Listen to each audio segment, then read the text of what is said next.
Hi guys, welcome back. If you're new to my channel, I'm Egít, or Egypt, or Egít, it doesn't matter what you call me, honestly. I'm me, so that's all that matters. Got a salad here.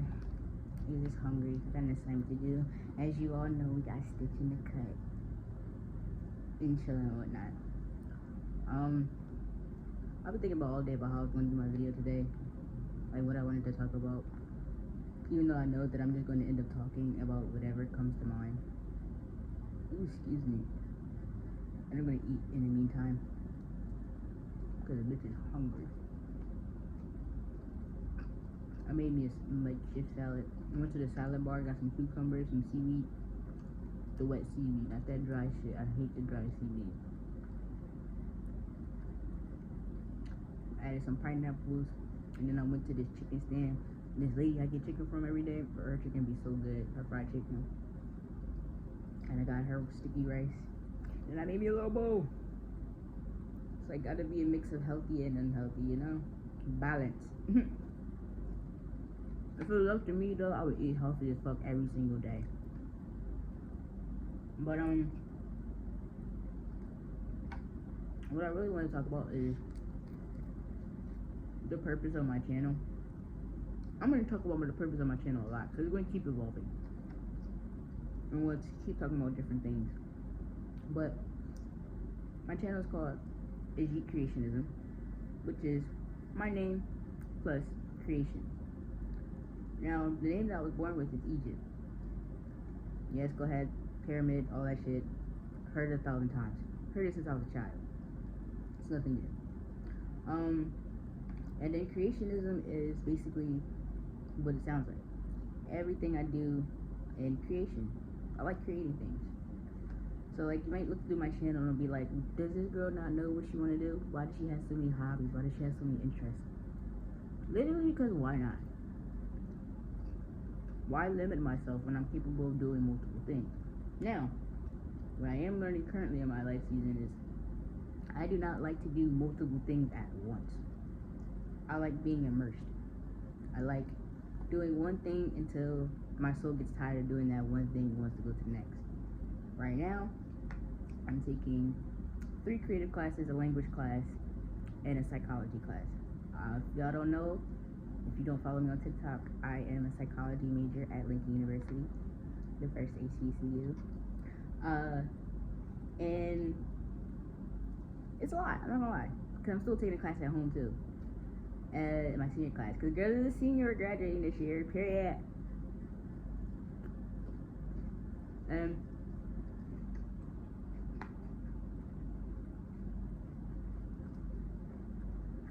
don't want to talk about my full.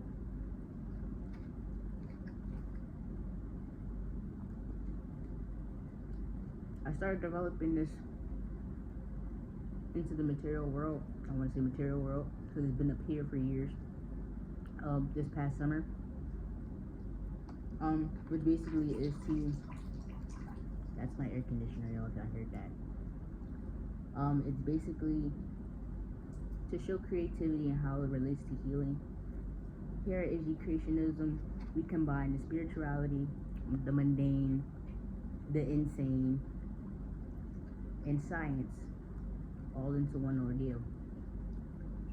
Here, healing is neurological, psychological, emotional, physical, and they all tie together. And I believe that they're all in correlation to creativity. Oftentimes people act like creativity is just for a hobby, when creativity is responsible for the right functioning of your brain. And oftentimes we focus too much on the left side of the brain, logistics, categorizing, functionality, as if the right side of our brain is not as equally as important. You know, I'm a person who's lived very high in intellect, and that's not even to boast. It's literally to just be like, I know what it's like to only be focused on logistics, function, production, and not creativity. I always saw creativity as just like a side quest, or like a release valve for my emotions. When that part of me was supposed to work together with the left side of my brain. It's like finding balance between intellect and creativity, combining the two, because creativity is a form of intellect. It requires a lot of cognitive function. It requires a lot of cognition, and I'm noticing that in my class. Like I be having a lot of brain power to think and create and to make something. That takes brain power. That takes energy.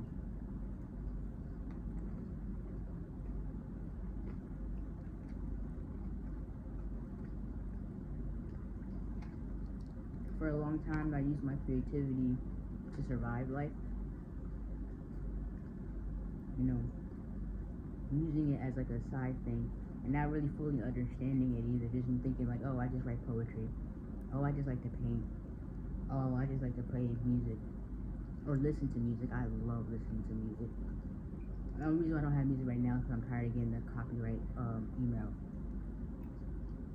But music has always been saving me since I was a child. Like when I would listen to music as a kid, I could remember feeling a sense of calm. My girl Beyonce, child, wasn't the song I was listening to as a kid. Sierra, all of them. I mean, like, for a time, like when you're a kid, you like the beat of it, you like the feel of it. But for me, it was a comfort thing. You know, growing up in a chaotic household, music becomes like a safe haven, a safe space, to where the things you can't articulate or outwardly or express, music somehow finds you and is able to express exactly how you feel. I didn't understand that. I just knew the songs I listened to would make me feel better because they would explain my emotions I'm going through. I go through phases of artists, of musicians. Like, I don't have one specific favorite artist. I have an artist for an era or a time. Right now, my artist is Erykah Badu. That's my baby right there.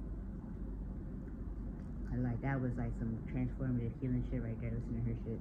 When you really understand, and not just listening to music, but absorbing it, absorbing the messages, you really start to unlock certain selves.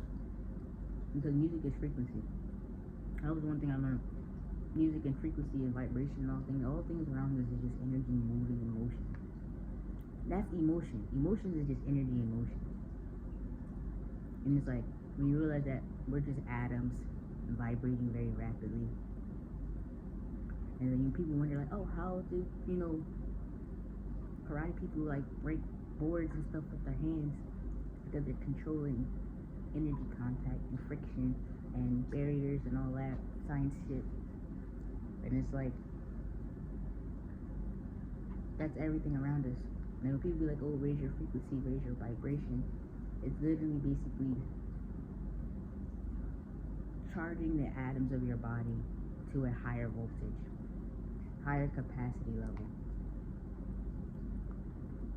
And you can do that by listening to certain music. That's why music affects us so much, because it's literally vibrating with our atoms.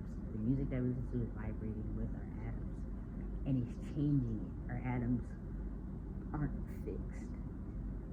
They respond to energy. That's why when you listen to sad music, you feel sad. That's why you listen to happy music, you feel more happy. Neurologically, your brain's responding to that. Atomically, your body's responding to that.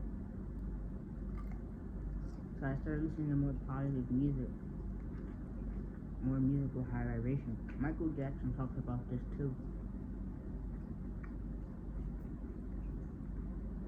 I even saw like a video where it's like they did like a sonogram of his music versus like some other artist music, and it was like a beautiful dance of Michael Jackson music, and it was like the other music was like really scratchy. You ever notice some songs make you feel scratchy, like nails on a chalkboard? It's kind of like that. And like,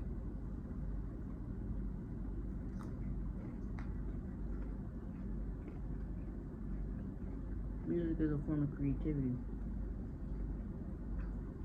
someone had to pour their emotions out into that song, into those lyrics, from their own experience, from their own development, from their own life.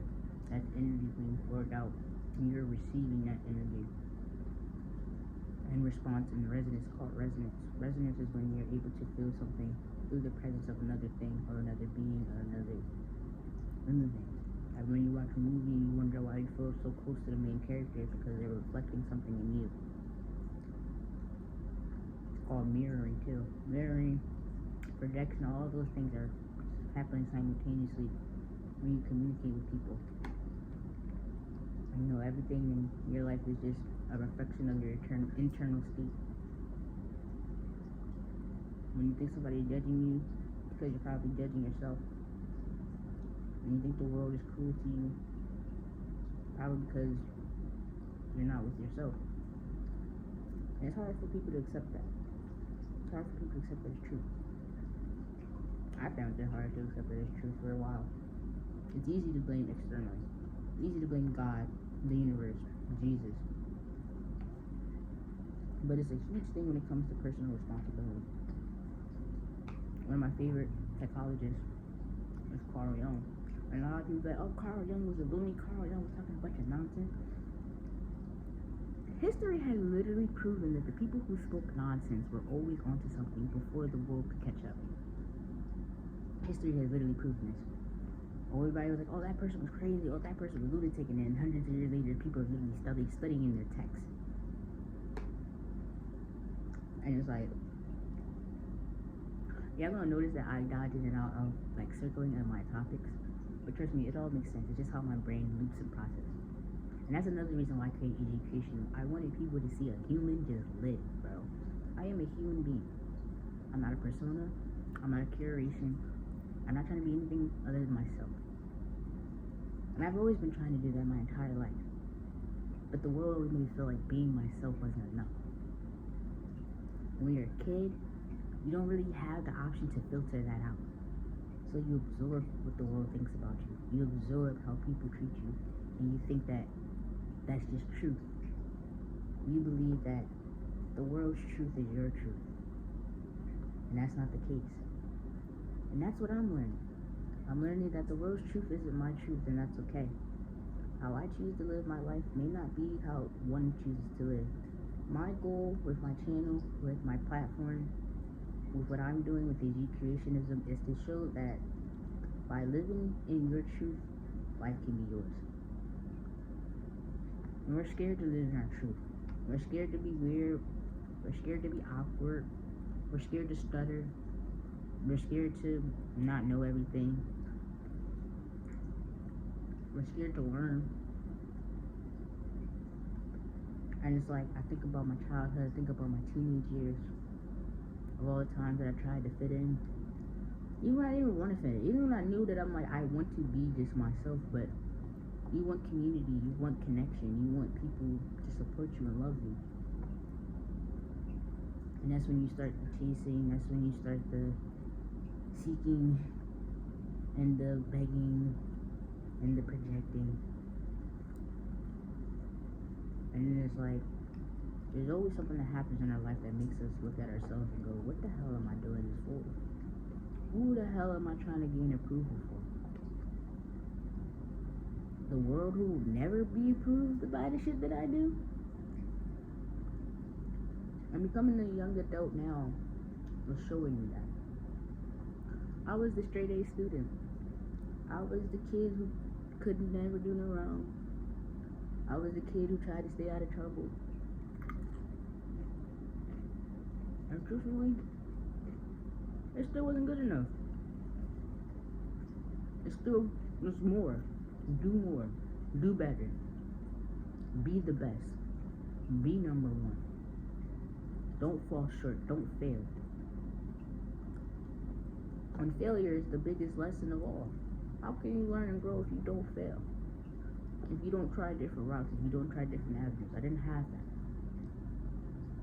And like you guys notice when I talk about my parents, I love my parents to death. I love my pops down. That don't mean he ain't fuck a kid up. That just means his own wounds trickle down. My goal is to heal those wounds and to stop them from being put onto the next generation. As he was able to stop a lot of wounds from being inflicted that could have made me more fucked up than I am now. And that's the thing. That's one thing he always taught me. You're always trying to be better than you once were. He's not perfect. I'm not perfect. Nobody's perfect. But everybody's trying. And again, my platform is to show that. To show the process. Right now, I'm in Thailand. Studying abroad. During my last semester of college. Right now. I do plan on getting my PhD one day. Not today. Not no time soon. I don't give a damn how many times my professor be like, you should do it. No. I'm moving at life at my own pace. And if that looks slow to everybody else, well, so the fuck be it. I have moved fast enough. I have done enough. But now it's time for me to do more for myself. And I'm just like, I'd be sitting here and I've been thinking a lot about the shit I've been through in life, and I'd be like, bro, I really tried. I tried to please everybody. I tried to make everybody feel safe. I tried to make everybody feel better about themselves because I reflect too much in people. And that's honesty. People don't like when a mirror is held up to their face when they're not ready to face themselves. And I've never been a person who wanted to live in lies and deceits. Does that mean I was always perfect? Fuck no. I've done my fair share of fucked upness. To an extent. When I didn't feel better. When I didn't feel like myself. And we do that. We hurt people. I can't say that I'm not the villain of somebody's story. I can't say that somebody ain't talking shit about me right now. But I can say that I know that people do. I do have people that love me. And there's always a person who's the villain. There's always a person who's the ally. There's always the person who's the hero. I'm learning that in my storytelling class. The universal archetype, that goes back to what I was talking about with Carl Jung. Believing in the unconscious, the collective unconscious, and how we're all just experiencing the same reality through a different lens point and a different conscious. And all I'm trying to do is just raise minds. I don't want to be miserable. I don't want to be overworked. I don't want to be drained. I don't want to be sad and depressed. I don't want to be letting the things of the past and the people who are no longer in my reality keep holding me back. Motherfuckers I ain't seen in years. Why should they get a hassle when I know what the hell I'm doing in my life? And it's like I don't shame those people because they did teach me. I wouldn't be this person if I didn't go through that shit. And yeah, it fucked me up, but I never lost sight of what was really important for myself. Even when I did shit I wasn't supposed to be, even when I was trying to live lives that weren't really mine, I still would be like in my head, this ain't right. I don't know what is right yet, but this ain't it. And being in Thailand and being away from everybody, and being in my own bubble, I'm like, a girl just needed safety. A girl just needed care. A girl just needed love. And no more looking for love outside of ourselves, but looking internally. I hugged myself. I let myself cry. I cried before I made this fucking video and got my food. And there was no reason. There was no reason at all. I literally took a shower, was singing in the shower, doing my little... And then I came out the shower, and then I looked in the mirror, and I just said, I'm proud of you. And that made me cry. Telling my own self that I'm proud of me made me cry. Because I am proud of myself. Especially for those who have known me in the past. I used to walk around with such an angry face. And even my folks would be like, you wrote a resting bitch face. And not because I was a bitch. I was hurting. When you hurting, you gonna walk around with the resting bitch face. And that's why, like, even when I'm healing, I don't shit on people. I don't feel the need to make people feel like they can. You know what I'm saying? All I'm saying is keep that negative shit away from me, but I be understanding. I was an evil motherfucker. I lash out in school, bro. I tweak out on people, bro. My emotions was just so volatile and high rise. It was from a bunch of shit, from home, from school, from life, from the internal pressure that I put on myself to be perfect. Ooh, me and perfectionism went together real bad. And we still kind of do. But doing these like self-diaries and stuff is like really helping. And the only reason why I post these joints is to hopefully help other people. Like when you get to a certain level of healing, you know in which ways you want to help people without it being a detriment to yourself. I help people by helping me, and not the other way around. I used to try to help people and thinking that it would help me first. And I'm like, I can't give it from an empty cup. And it took a really long time to understand what that even meant.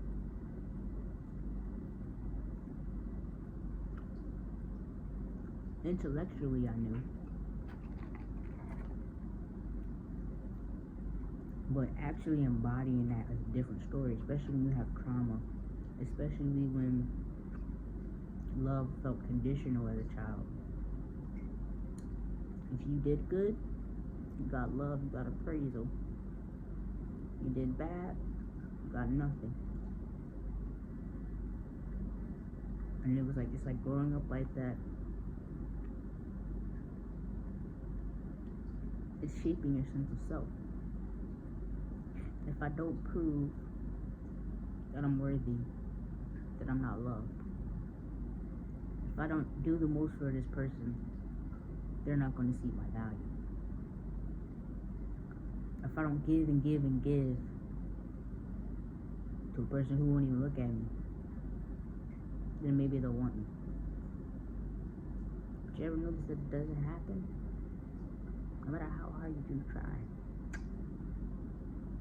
I'm just like realizing how much that deeply ties into our childhood. It's like I can remember when my dad's warmth would go away whenever I did something that was bad. And you realize kids are bad. Kids are just curious and learning and doing stupid shit. That's literally it. But from a kid's perspective, you don't know that. You think, I did something wrong, daddy's not speaking to me, I must be the problem. And the truth is, I just had an emotionally unavailable parent who wasn't even internally wired to connect in that way that I needed anyway. And I no longer hold that against him, because he tries now. But that doesn't mean there wasn't times where it wasn't like that. And he recognizes that. And I get to say that I'm blessed and grateful to have a parent that actually is willing to heal, even if it's not perfect. Me and him, we still go toe to toe here and there. But it's literally just a friction of the past and the present colliding. Because I still held things in my heart about shit that happened to me. And it's a process to release that. It's a process to work through that. And even he understands that he's carrying his own things with accepting what he did and how he acted. And that can be a tough pill to swallow for parents too, even when they are aware. I just don't force it. I don't force him to understand. I just know, because I know healing is for me. Healing is so I can sleep better at night. And it's like, again, this is something that I've been working on for years. Something that I've known for years too. Even when I was a kid, I used to be like, I don't want to feel this. I want to know what the world is like. And it felt like for so long I lived in a world that just did not see me, did not reflect anything back to me. Teachers, friends. It's like even the people who I thought were my friends were just other wounded children doing, projecting, feeling. And it's like I got ridiculed for having such high emotional intelligence, because I'd understand to the point where I would hide my understanding, or I would shrink myself, or I would be too understanding and too forgiving and too graceful of people's bullshit. And it comes to a point where, like, people can be fucked up. People can do shitty things. I don't hold it against them because I'm like, we were kids.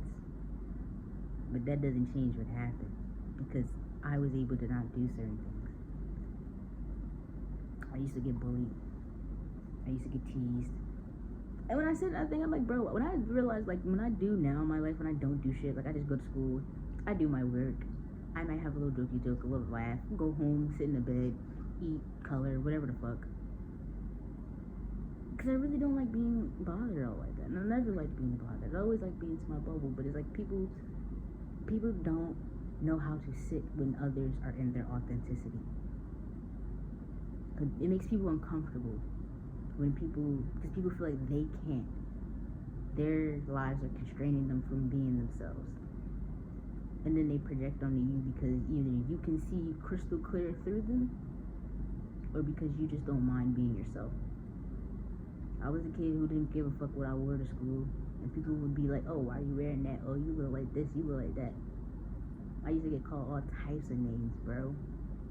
And I just be like, I'm just sitting in the cafeteria eating food. Like, why are you bothering me right now? What did I, like, there's no reason for you to interact with me in this way. And it's like, as much as I tried to be like, it didn't bother me, it didn't get to me, it did. Because even though, again, I can know on an intellectual level where this is coming from, it doesn't mean that my body and my ears aren't receiving it. And it's like, a lot of people thought I was weak. A lot of people thought I didn't have a backbone. And I'm like, no, I just honestly had too much fucking compassion. I had too much compassion for people. Because you know that saying, when they go low, don't go to hell? Baby, I could have went to Satan himself with some people that I knew. But I didn't. What benefit would that gain me from stooping to your level? It gets me out of character. And for the rare moments that I did get out of character, I showed my ass. And people then, that's when people really be like, oh, maybe she's not to be fucked with. Because it's like a pressure valve. When you take on so much from people, and then you finally crack the fuck off, that's when niggas want to start listening to you. That's when people want to be on some chill shit. And I was tired of that. I was tired of getting to the point where I had to crack off on people. So then I just started removing everybody. I started just detaching from everything because I'm like, why am I getting myself so bent out of shape to be heard, to be seen, to be understood? When I understand, the only thing that matters is understanding myself.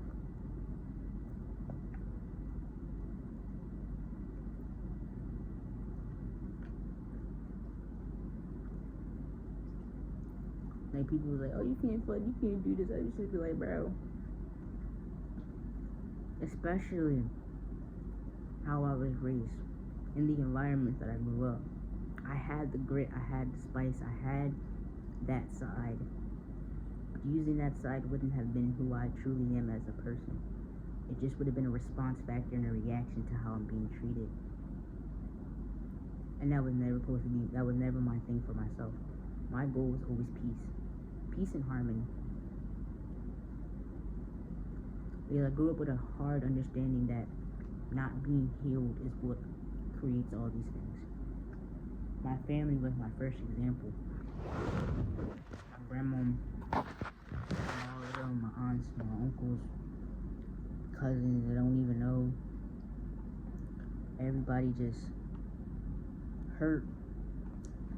And it's like my dad would tell me stories about like how he grew up and stuff. And it was like every time I get older, I understand a little bit more and a little bit deeper and a little bit, especially when I really started getting into spirituality. I'm like, oh, generational curses is real, bro. It's deep, it's cyclical, it's cellular, it's biological. Knowing that generational trauma isn't just, oh, it's just your environment. No, that shit is biological. Trauma gets passed down. And it's like, there's so many things, bro, so many things. I'll make a couple videos tonight, I feel like, because I got a lot to talk about. And yoga, like, I'm not going to be done eating soon, but it's just getting to a point where all I want to do is heal and keep healing, and then share my story with the world so other people can know that being yourself is okay. Being a mess is okay. Y'all see this shit? I'm not perfect. I'm not sitting here with the polished hair and the nails talking about some, guys, I'm in Thailand. Oh my God. Like, I have my moments where I do go back, guys, I'm in Thailand. Because, bitch, I'm in Thailand.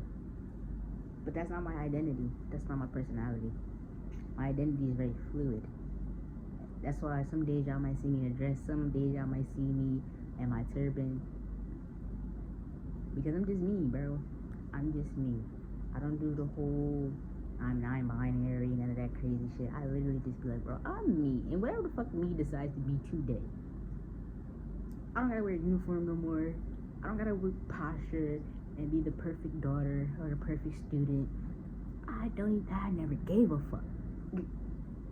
All I cared about was being me and being able to be myself freely in the world. And I had to realize that nobody was going to give me that permission. I had to give it to myself. And I had to give myself permission to be like, Egypt, you deserve to be who you want to be.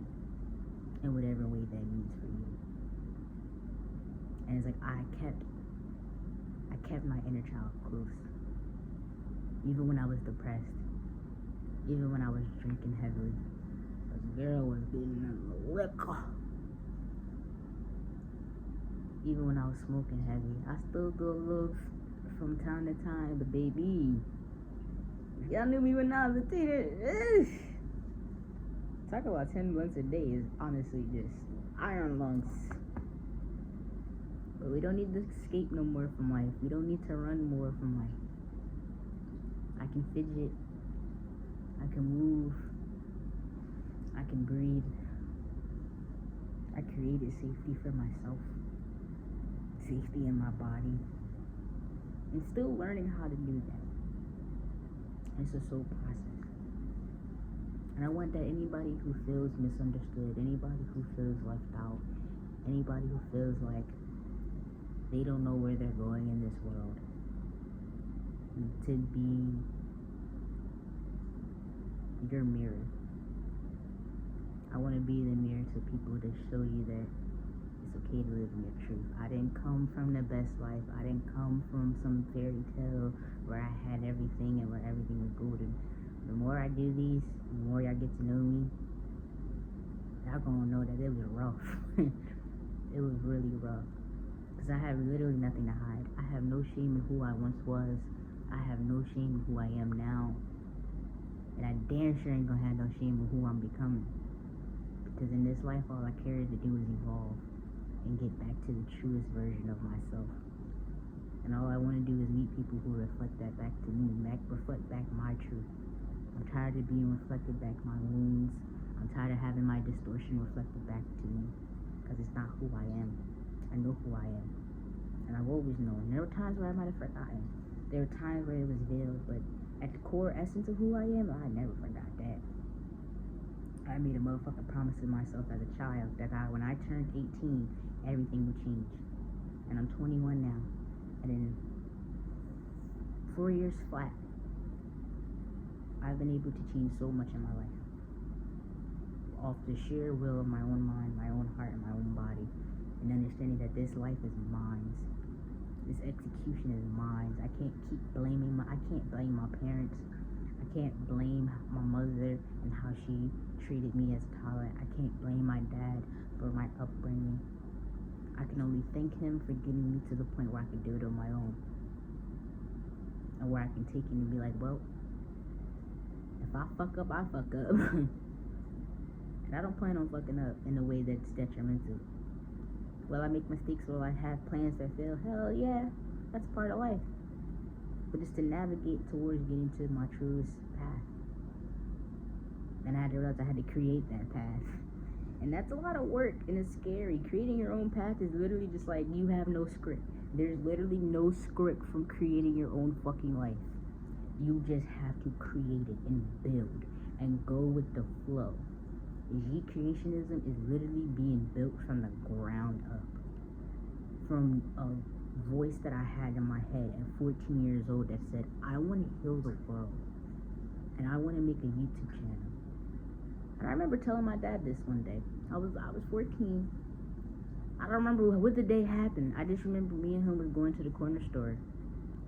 And I randomly just decided to tell him, I'm like, Dad, I want to make a YouTube channel. I want to make a YouTube channel where I talk to people about healing and about a lot of things that people might not understand what healing really is. And I was 14 when I said this. Because I already at that age understood a lot about healing. But was still having to go through my own personal experiences of life to really truly understand what healing is like. And baby, it is rough. Healing can be so rough, but the fucking fruits of your labor is rewarding. Being in a foreign country with my own space, my own rules, I get to decide when I do things, when I wake up. If I don't want to do shit at all, I can do that. And when you live the life where you had to follow the rules, you had to be obedient, where there were dire consequences, it is the most freeing thing to live like this. Because you don't want to do anything. And not anything that you want to be lazy, you literally just want to rest. You want to recuperate. You want to heal more. And allowing myself that space, being gentle with myself, being soft with myself, and exiting all the voices that aren't mine, finding my true north, finding my truest voice in myself. Because when I start hearing the negative thoughts and the you're being lazy and you should do this and you should do that, I have to ask myself, whose voice is that? Is that really my voice? Or is that the voice of conditioning that I've been taught all my life? And I'm learning how to erase that. I'm learning that authenticity doesn't mean destruction. Authenticity means being true to your true self. Being free, being light. And I want to be light, bro. I want to be love and light. Because all I ever wanted to be. I was a kid, I was curious. I loved everything. Everything was just interesting. And then there's the world who was like, no to joy. No, this isn't yours. No, you need to do this instead. No, you need to be this instead. You get told you get told as a child who to be before you even get to know who you are. And that has been detrimental to all of our souls. Society, parents. And parents do it out of fear and love. Their intentions might be good, but the methods be because they do want the best for you, but even they themselves don't know what the best is for you. They can only do with what they are given, and to get you along as further as they can so you can do it on your own. And it's like, I can go on and on. On and on. Actually, I am going to go on and on. I'm going to make it a part 2 video, because I kind of don't be wanting these Jones to be more than 40 minutes, because the upload be taking fucking forever. And I'm doing this on my phone, and this phone has no data. My iPad broke.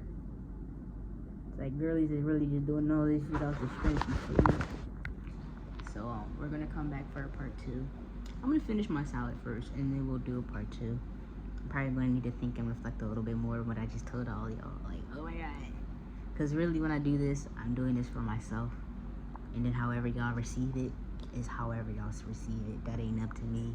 If you resonate, you resonate. If you don't, you don't. But I still believe that we are all golden hearts. And you're all my golden hearts. Because I have a golden heart. And I've always had one. And it's time to let it sparkle.